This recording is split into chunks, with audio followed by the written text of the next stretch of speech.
They say money is the root of all evil. Picture being a millionaire and still wanting more money, and be willing to risk your career and life to profit. The value of an average wedding. When it comes to criminal activity, this man might be the smartest but dumbest criminal ever.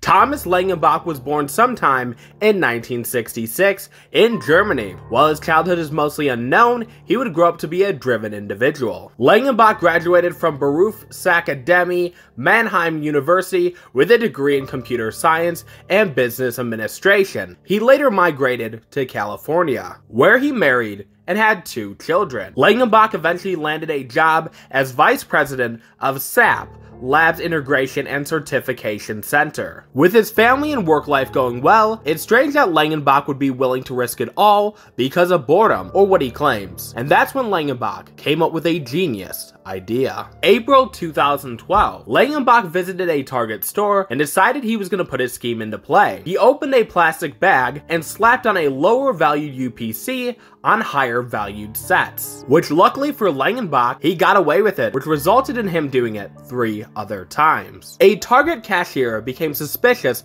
after Langenbach purchased a $280 Millennium Falcon for $49 and Anakin and Chiboba's Pod Racer, which retailed for $90 for $35. Security was alerted, and a security team skimmed through the surveillance footage and spotted Langenbach slapping barcodes on Lego sets. They circulated his photo to other Targets in the area. May 8th, 2012. Langenbach headed to Target to continue scheming, but Target security identified him from the surveillance photo and followed him out the store, where he was promptly arrested.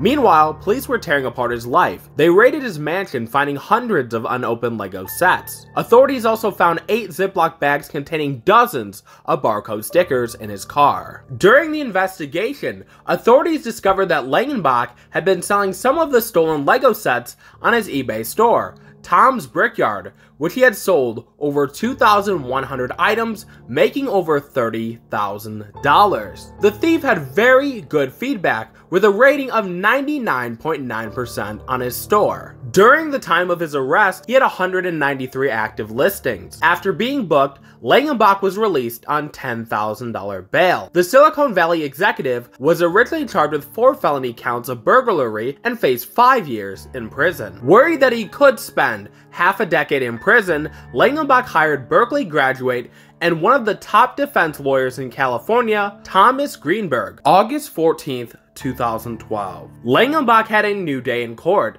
By his side, defense lawyer Thomas Greenberg. To the casual outsider, Langenbach was guilty, but his lawyer was about to make a move that no one saw coming. Langenbach pleaded not guilty. Langenbach claimed he had accidentally stolen the sets. The executive professed that he had watched a YouTube video about making fake barcodes for toys to make them cheaper. It was an accident. He was curious if the technique worked and had all intentions of paying for the sets, but forgot.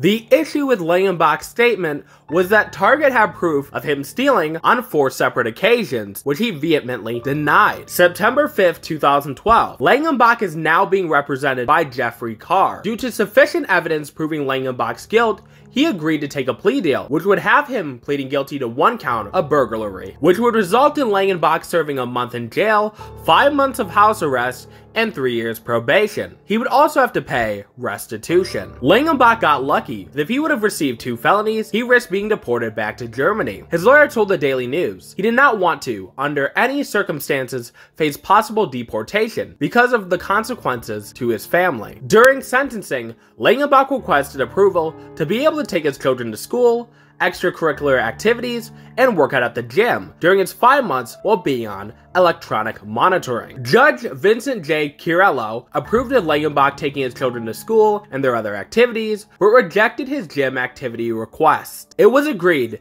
that Langenbach would turn himself in September 16th and would spend 26 days in jail, with his term being reduced by 4 days with time served. Though Langenbach's sentence was extremely light, the consequences of his actions were life-changing. Langenbach was fired from his job at SAP, and due to his infamy, no company would hire him. Less than a year later, the former tech industry vice president listed his over $2 million home on the market. It was clear, with no source of revenue, he could no longer live the luxurious life that he was used to. A man who had everything now had lost everything. He had money, smarts, and was extremely driven. Maybe his curiosity got the better of him, but his true intentions are unknown. Langenbach leaves a legacy behind as the millionaire who lost everything for plastic interlocking bricks.